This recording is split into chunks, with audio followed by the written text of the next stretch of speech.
During meditation, he fights with his clone in his dream, and the power of mana surrounds him. He feels a shock, opens his eyes, and wonders what just happened. He is certain he was completely focused on the battle, and if he fell into a trance. He looks at his hand and notices that his body feels strange. No way. He begins meditating again, opens his eyes, senses magic around his hand, and thinks that his internal energy, which was only worth 30 years, has suddenly increased to 40 years worth, and if he has gained the realization to be able to achieve it without the Nano's help. He also thinks that those formations are truly worthy of the title of Muram's best martial arts. He believes he feels like he can use the butterfly dance better now. He fights in his dream with his clone and observes that the way he is cutting through the air is different, and his realization has not only increased his internal energy. He sees magic waves around his hand and wonders if he can just materialize Kai. He believes he is unable to materialize it into a proper sword shape because he lacks internal energy, but he will be able to have 60 years worth of internal energy after ingesting the medicine ball they will receive soon. When that happens, the gap between him and Shinyu-chan will decrease immensely. He asks Nano how long he has been in this state. The nanomachine notifies him that he has been in this state for 2 hours. He thinks 2 hours is a long time, and it will be difficult to transfer it over to his body as well since he needs to go back to the quarters. He instructs Nano to transfer the formations that were carved first on the sapphire gravestones of floors 1 and 2, as well as the 45th and 56th formations to his brain. Nano acknowledges, saying that it will transfer the 4 selected formations to his brain. He wonders when the headaches will stop and asks Nano how long it will take to transfer them to his body. The nanomachine notifies him that according to the analysis, it will take 10 hours to transform his muscles and energy flow, which seems too long compared to the butterfly dance, even if it is on a different level of martial arts. He thinks it can't be helped. He will need to come out earlier, and let's go back for today. After a while, at Motto House Team 8 quarters, Chin-Yo-woon arrives and observes that there are a lot of cadets who are not present, wondering if they have not returned from their training rooms. Hyo-bong bows down and states that he arrived first. Chin-Yo-woon notices the papers in his hand and surmises that they are all studying and practicing what they have memorized from the library. He asks if Hyo-bong has gained something valuable. Hyo-bong responds that it's not much, it's only a second-class martial art, and he studied a step technique because he is weak at bare fist techniques. Chin-Yo-woon reflects that it's a time when everyone is throwing themselves into work, and the 4 days that were given for rest are not meant to be wasted. He believes that if he wants to progress even just a little bit, then he can't spend this period of time uselessly. The scene shifts to the next day at sunset, at Motto House's individual training facility. Chin-Yo-woon lies down, and magic flows around his body. The nanomachine notifies that the user's muscles and energy flow transformation is 100% complete, canceling sleep mode. He wakes up and vomits. The nanomachine notifies that it is proceeding with the stabilization of the body's biological reaction to the transformation. He wipes his mouth and says now he can live, and he can't get used to this no matter how many times he does it. He observes his fist and thinks the strength he can put into his hand is on a completely different level. It feels like he has become much stronger than when he mastered the butterfly dance. He removes his shirt, sees his body, and thinks these are quite some muscles. It does not feel like his body. Meanwhile, Cadet 1-8 sits in his room, meditating, and thinks his skills are not enough. He was overconfident after hurting Shinmu-kyum since he had experienced the overwhelming difference between him and that Blade Clan guy. He needs to study a lot more to recover his dignity. He thinks first he needs to forget about the likes of Chin-Yo-woon and aim for something bigger. Suddenly, Chin-Yo-woon breaks the wall, and stones hit Cadet 108, badly injuring him. He wonders who would dare to attack and is shocked to see Chin-Yo-woon. He bleeds and falls unconscious. Chin-Yo-woon tells him to wake up. After a while, In-pyong carries him on his back and remarks to Chin-Yo-woon that even if it's his individual training room, how could he punch a hole through the walls where all the cadets train? He asks what if they were doing serious meditation. That person would have died right then and there, and they should be thankful that Cadet 108 is still alive. He states that if not, then Chin-Yo-woon would have been expelled from the academy, and this will be included in his report, so he should keep that in mind. Chin-Yo-woon apologizes, and In-pyong states that he is forbidden from using the training rooms on the first and second floors.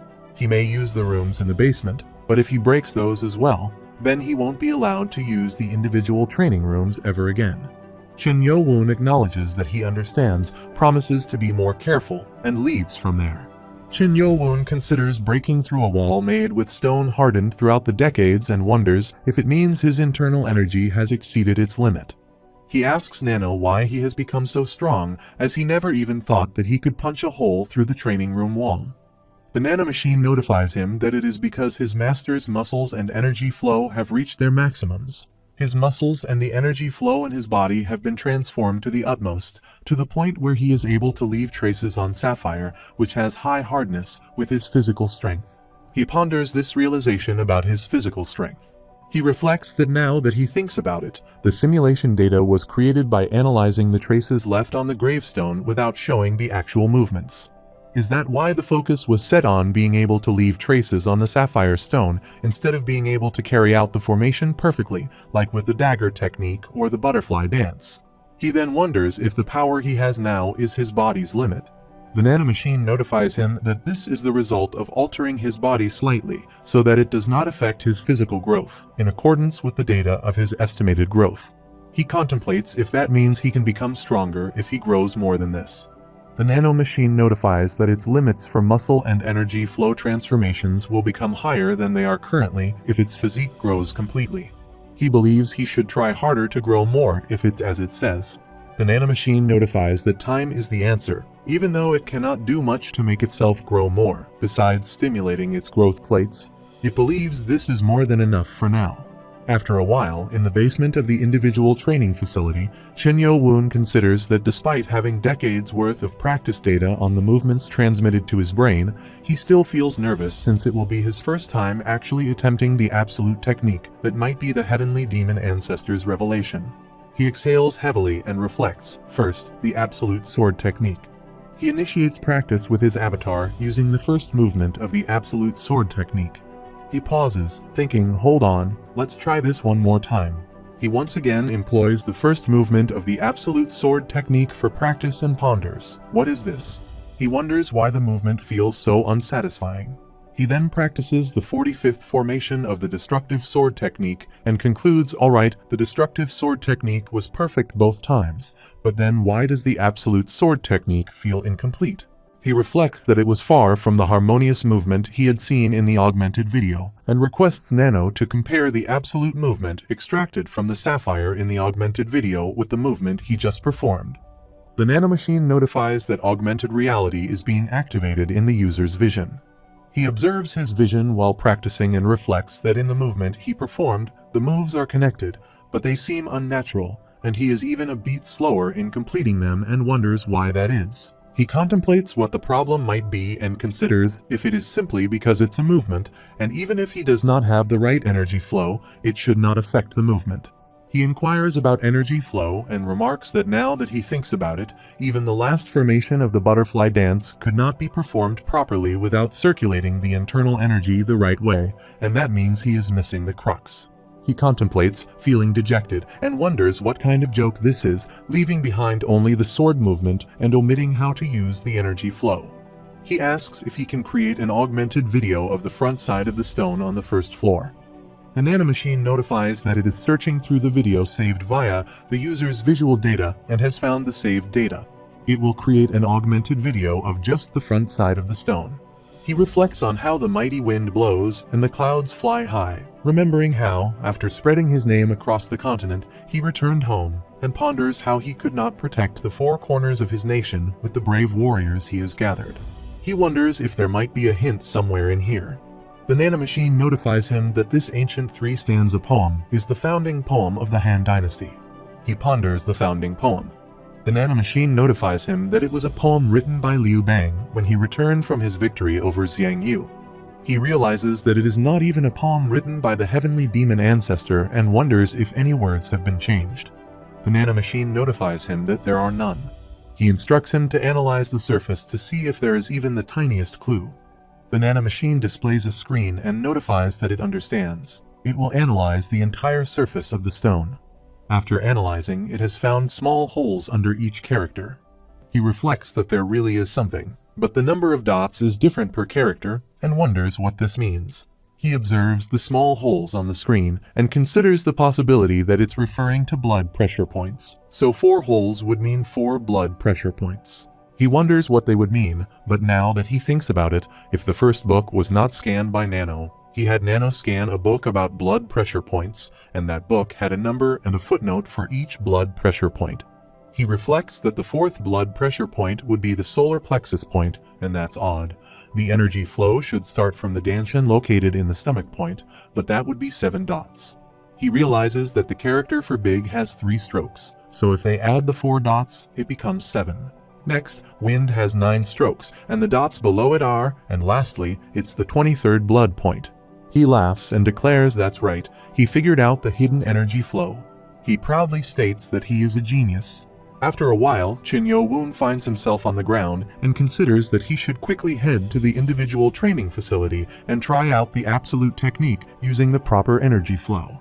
Cadet 200th Yumpa approaches him and introduces himself, stating that he is the 200th Cadet Yumpa. He asks if it's okay with him if he could request a duel with him. Chin Yo Woon questions why he should agree, mentioning there is no reason for him to duel with a stranger when it's not even a test, and he doesn't want to waste his time.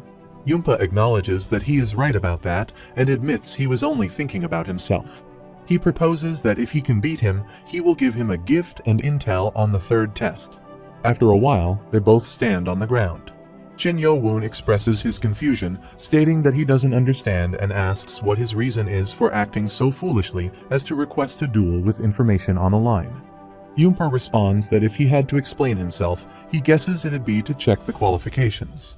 Chin Yo asks about these qualifications. Yumpa replies that they might not be as impressive as the technique that young Master Chin used to cut off Chin Wonryo's arm, but he proposes to demonstrate the technique that the Moon Energy Blade clan prides itself on. He challenges Chin Yo to come at him. Yumpa moves to attack, but Chin Yo moves aside. Yumpa misses and tries again to attack but fails to hit. Chin Yo Woo thinks slowly and hits him, causing Yumpa to spit out blood from his mouth and fall away. Chin Yo observes him and thinks that he put too much strength into it. Yumpa lies on the ground, contemplating how he could lose so easily. After watching Chin Yo Woon fight against Chin Wonryo, he had anticipated they'd exchange at least a few dozen techniques, and he wondered if Chin Yo Woon was hiding his skills. He acknowledges, amazing as expected of someone with Heaven's lineage. He had thought Chin Yo Woon would only have the skills of an advanced martial artist, and as promised, he had to give him the information. Chin Yo Woon interrupts him and says, wait, tell him why he requested a duel. He adds that to win or lose, he should have nothing to gain. Yumpa responds that as expected, Chin Yo Woon does not really trust him, and as he told him earlier, he simply wanted to check the qualifications. Chin Yo Woon asks if he is talking about his qualifications. Yumpa confirms, but he is also talking about his own because this is for the 3rd test. Chin Yo Woon questions, what does this duel have to do with the 3rd test? Yumpa mentions that there is a high chance that the 3rd test will also be a group stage.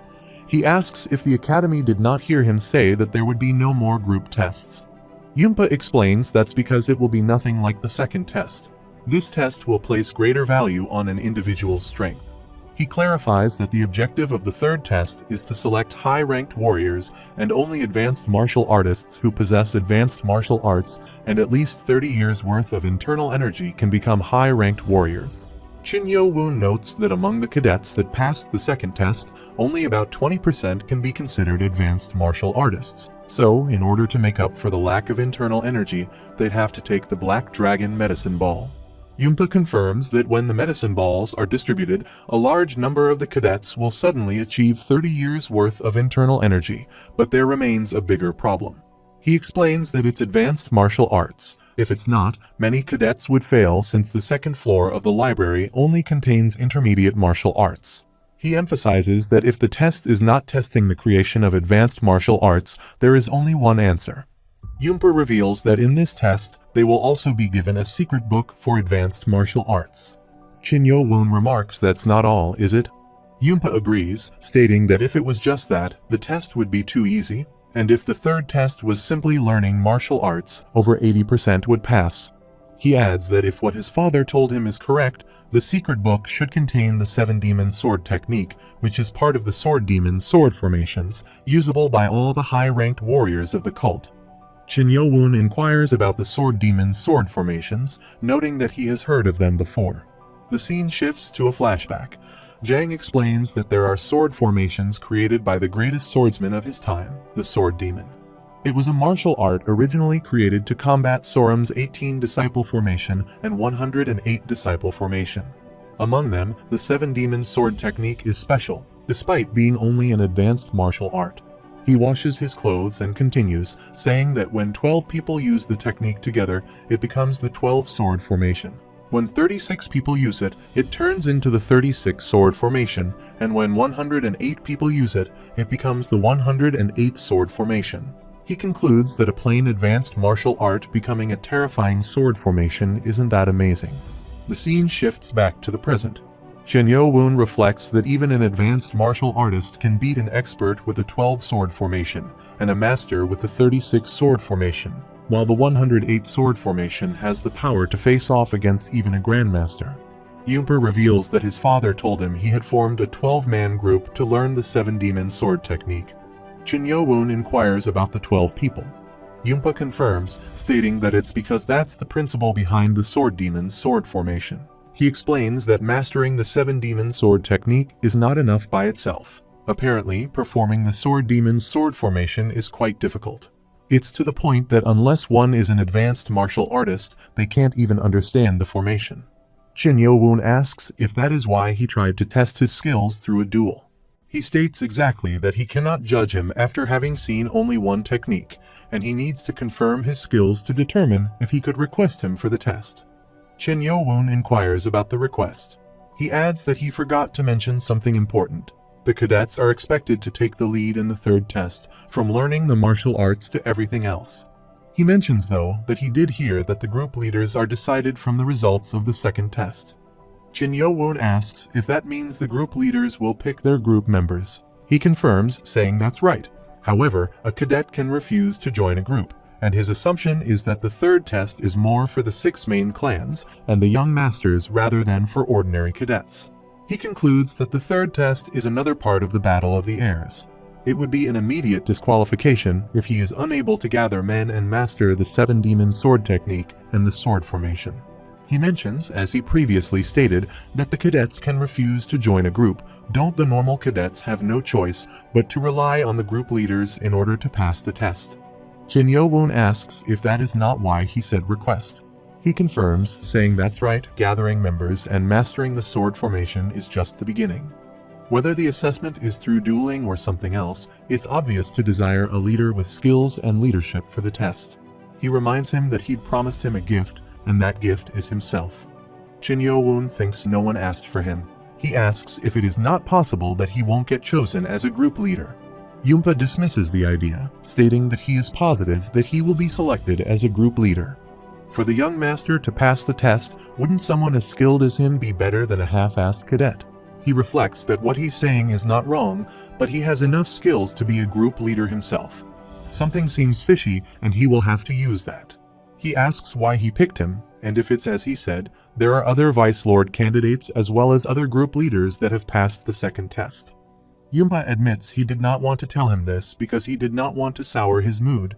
He'd already made an offer to the young masters of the Dark Clan and Sword Clan. Qin Yo-woon asks if he got rejected. Yoonpa confirms, saying yes, they already had all their seats filled. Qin Yo-woon asks if he picked him as his backup plan. Yoonpa agrees, and on top of that, they share the path of the blade. Qin Yo-woon acknowledges that. Yoonpa clarifies that he is not asking him to accept him as his subordinate. He is simply asking for the young master to use him in order to pass the 3rd test and asks if he will please accept him. Qin Yo-woon hesitates. Yoonpa kneels down and thanks him. Qin Yo-woon refuses. Yoonpa asks what? Qin Yo-woon repeats that he refuses and moves to leave from there.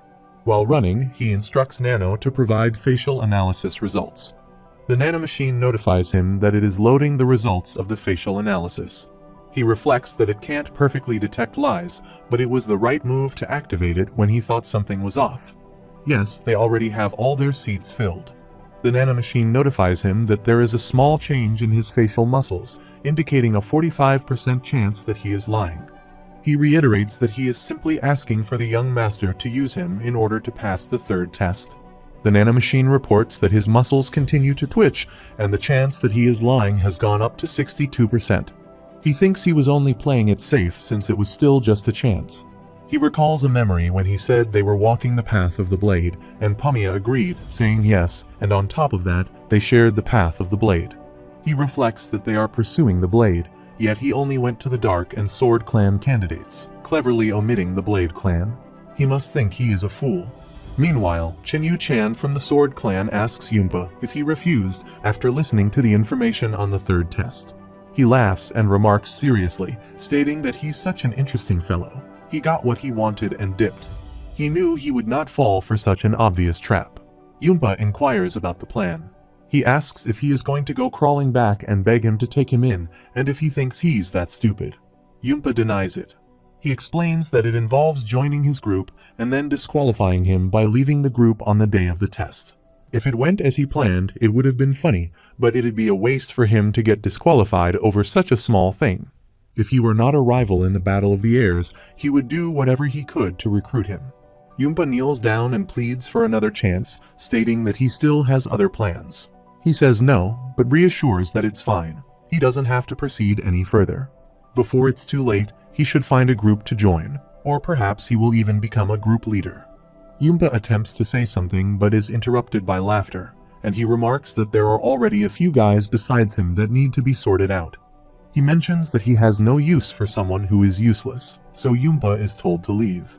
Yunpa cries and moves away from there. He believes he defeated him in one blow, realizing that his skills, which he had seen a few days ago, were not at that level.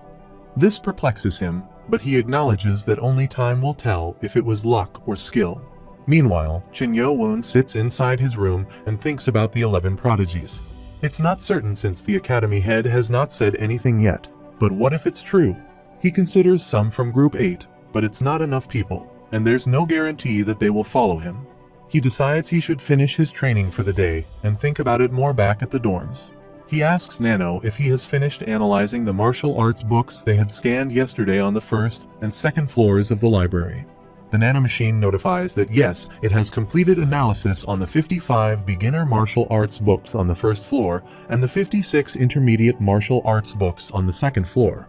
He wonders if it would be possible to make a hologram of a specific person after analyzing their kai and body movements and then make the hologram reenact martial arts. The nanomachine indicates that it is possible if he selects the person as an avatar and specifies the martial arts. Considering the martial arts, let's go with the 5 arts of sword mastery for the person. He sees the Chenmu Kiyam avatar, which appears in front of him through the nanomachine. The avatar challenges him. Chin Yo-woon declines, stating that he will be the one to initiate the attack. The avatar accuses him of not knowing his place and moves to attack him. Chin Yo-woon evades the attack and counterattacks. The nanomachine notifies that Chinmu Kiyam's avatar has died from a neck fracture. He asks how, as just 4 days ago, he would have only been pushed back from such an attack. The avatar remarks that it's not bad, and warns that they will regret this, addressing him as a commoner punk. The nanomachine notifies that Chinmu Kiyam's avatar could not withstand the full force of the master's attack. He considers if he has far surpassed Chinmu Kiyam because of the realization. This was not what he had in mind. Even if he assigns an intermediate martial art to the avatar, it won't make much of a difference. He decides to create 5 Chenmu Kiyam avatars, no, make it 10, and give each of them a different intermediate martial art. The nanomachine notifies that creating avatars for the simulation, the target models are 10 Chenmu Kiyam, and the set martial arts are Heaven-Splitting Flying Sword, Spinning Kick, Emotionless Sword, Triple Killing Sword, Falling Fist, Fist of the Horse, Flying Shadow Fist, Final Emperor's Fist, and Great Sunlight Blade. He wonders if he is getting ahead of himself, and he thinks 10 might be too much. The avatar starts teasing him and asks if he is trying to provoke him. The other avatar declares that he is going to kick his ass. The other avatar abuses him and asks how dare he, as a commoner. The nanomachine inquires if it should readjust the number of avatars. He responds that there's no need, just to start it. He is going to kill them all. All avatars come to attack him simultaneously. He wonders if he will be attacked simultaneously and attempts to retaliate. He believes he blocked the first wave of attacks. However, the avatars attack him together with a technique, hitting him on the head and causing him to fall down. The nano machine notifies that it is temporarily suspending augmented reality. He holds his head and remarks that it hurts, realizing he had forgotten how small this place was without augmented reality. He observes the ceiling starting to break. After a while, Impyong arrives and observes the ceiling, asking what he did to it. He feels pain in his head and warns him, banning him from using this individual training facility from now on. Chin Yo-woon bows down and apologizes sincerely. He walks out, gesturing for him to follow. After passing a big ground, he takes him to a big room. Chin Yo-woon thinks the building appears to be about half the size of the individual training facility, but the width of the door is much larger. Impyong declares that he shall train here from now on. Chin Yo-woon asks what he means. Impyong explains that he'd just break the walls again if he kept using the individual training facility. Chin Yo-woon asks where this is and remarks that it's much larger and more pleasant than the individual training facility. Impyong explains that it's a training facility that would normally only be available to those who reach the expert level and pass the 4th test. He mentions that, of course, Chin Yo-woon has not passed the test yet, but since he has caused another incident, they've made this space available a little earlier with the Academy head's approval. Chin Yo-woon asks how Impyong knows that he has reached the level of an expert. Impyong responds that in order to break the hard walls of the individual training facility, he at least needs an expert level Kai. He touches the wall and mentions that these walls are made with an even harder material, so they should not break no matter how crazy he goes. Impyong tells him not to worry about it and to focus on his training. Chin Yo-woon bows down and thanks him very much. After a while, Chin Yo-woon observes the room and thinks that with a training room of this size, he should not have any problems using augmented reality. He asks Nano what time it is. The nano machine notifies him that it's a little past 8 p.m. He remarks that he still has time then. He considers whether he should continue dueling against 10 Chinmu-Kium avatars since a single advanced martial artist is too weak. He asks Nano if he would be able to duel against Xiaob Meng Sensei's avatar. The nanomachine notifies him that it is possible if it's only based on the movements of the butterfly dance he showed them in the infirmary. He thinks that even if it's sensei and based only on the data from a single technique, he would be more helpful than Chinmu-Kium. The nanomachine notifies him that it is initiating augmented reality in the user's vision and asks if he will select a martial art. He decides to have him use the butterfly dance for now. The nanomachine notifies that it is creating an avatar for the simulation target model as Xiaob Meng, with the set martial arts being the butterfly dance. He reflects that even though it's just the avatar in front of him, this situation feels far more tense than with Chinmu-Kium's avatar. The Xiaob Meng avatar asks if he is now revolting against his sensei. He instructs Nano to please mute sensei next time. The nanomachine acknowledges the command. He explains that Sensei is among the top 10 martial artists within the demonic clan. He moves to attack and thinks that he is no match for Sensei in terms of martial proficiency, so he has to aim for his weakness with a preemptive attack. The Xiaob Meng avatar uses his blade. He notices that he blocked his techniques this easily. Xiaob Meng punches him in the face, causing him to bleed and fall behind. He utilizes the butterfly dance third technique and the 7 dances of the butterfly to attack Chin Yo-woon, causing him to fall behind. He acknowledges that he knew he would be no match for him, but he didn't expect to be down after just a single technique. He realizes that this is the skill of one of the top 10 martial artists in the demonic cult. The nanomachine asks if he would like to change the martial arts of the avatar. He declines. The nanomachine notifies him that combat is resuming. The Xiaob Meng avatar appears again and asks if he wants to try again. He agrees and prepares to attack using the absolute technique. Xiaob Meng moves to attack him, laughs and questions if he is even prepared. They both exchange attacks with their techniques and power. Chin Yo-woon believes it's working, the final movement, and he attacks Xiaob Meng's nose, but Xiaob Meng moves aside, counterattacks, and throws him away. He attempts to get up and wonders if he is still no match for Sensei, even with the absolute technique. He observes the avatar and notices sword wounds on Sensei's avatar. The final sword swing reaches him as well, but they are all shallow. He concludes that in terms of purely sword technique, he might have surpassed Sensei's avatar, but he was not able to deal a critical blow due to the massive difference in martial prowess. He realizes that he can't face off against a real master just by having gained the absolute technique. He plans to complete the 6 tests of the Demonic Academy within the next 4 years and surpass Sensei. He decides to start with his avatar. The scene shifts to 4 days later at the Demonic Academy's Grand Martial Training Grounds, where all cadets gather. Chin Yo-woon thinks, damn it, he gave it his all yesterday, yet the best he could do was fight on par with 10 Chinmu-Kiam avatars. Lee Hwa Myung asks if the guys spent their 4-day break well, to which they all respond affirmatively. He continues, stating that as announced 4 days ago, they will explain the 3rd test and distribute the Black Dragon medicine balls. The 3rd test involves 12 people performing a formation. Chin Yo-woon thinks that his intel is true. Lee Hwa Myung explains that the minimum requirement for being part of a 12-person formation is to possess advanced martial prowess. He points to the books and states that this is the basic requirement for the Sword Demon's sword formation that the main branch prides itself on. Additionally, he mentions that the secret martial arts book for advanced martial arts is the 7 Demon Sword. He mentions that if the guys absorb the medicine balls given out today and work tirelessly to learn the 7 Demon Sword, there should be no problem. Chin Yo-woon thinks that up until here, it does not seem that difficult. Lee Hwa Myung states that the 3rd test will occur exactly 28 days from today, and each group that forms a formation has to defeat the martial arts instructors standing in front of them right now. He asks if that sounds simple, right? A cadet whispers and asks about defeating the martial arts instructors.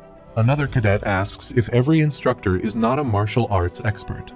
The other cadet mentions that some have even reached the prowess of a master, and he was just thinking it sounded too easy. The other cadet adds that it would be much easier to just fight the other cadets. The other cadet asks how they are supposed to beat the instructor when they have so much real combat experience.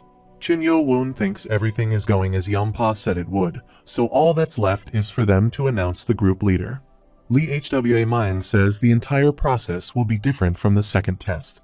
They will leave everything up to the cadets, so they should do their best to gather group members and learn sword formation. He adds that after he explains the selection process for the group leaders, they will hand out the secret books and medicine balls before dispersing. Chin Yo-woon wonders if they are not selecting by grades. Lee Hwa Myung asks if he sees the name tags on the instructors in the front row and the 17 martial instructors here, and the students who can take the yellow name tags from them within 7 days will be the group leaders. A cadet wonders if this essentially implies they will be expelled. Another cadet questions whether this signifies that if they fail to secure all the name tags, the number of groups will diminish. The other cadet explains that there are 207 individuals, so with 70 groups of 12 people, 3 individuals are already slated for expulsion.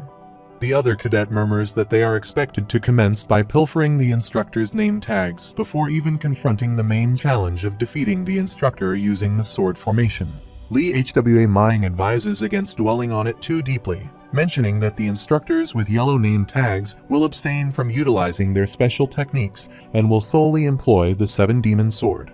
He asserts that this doesn't resolve their issues and emphasizes that it doesn't alter matters if an expert only employs an advanced martial art. Chin Yo-woon believes he discerns their hidden intentions. To nullify the 7 Demon Swords within a short time, one needs to have a profound understanding of its sword movements. They did not opt for this method simply to raise the difficulty, and 7 days proved to be a significantly short time to learn and nullify the 7 Demon Sword. He speculates they intentionally orchestrated this to instill a sense of crisis in the cadets, inducing desperation as expected. Lee Hwa Myung considers them all bewildered, contemplating whether he should further unsettle them. He mentions he does have 7 days, yet he invites any cadets who wish to challenge them at present. He reflects that he had expected at least one volunteer. If they possessed both guts and skills, it would present a significant opportunity for recognition. Naturally, the opposite effect would occur if they were to lose. He surmises that none of them possess such courage. However, to his surprise, some cadets raise their hands. He observes them and identifies the leaders of Group 1, Chun Mu-yeon, a candidate for the Vice Lord of the Dark Clan.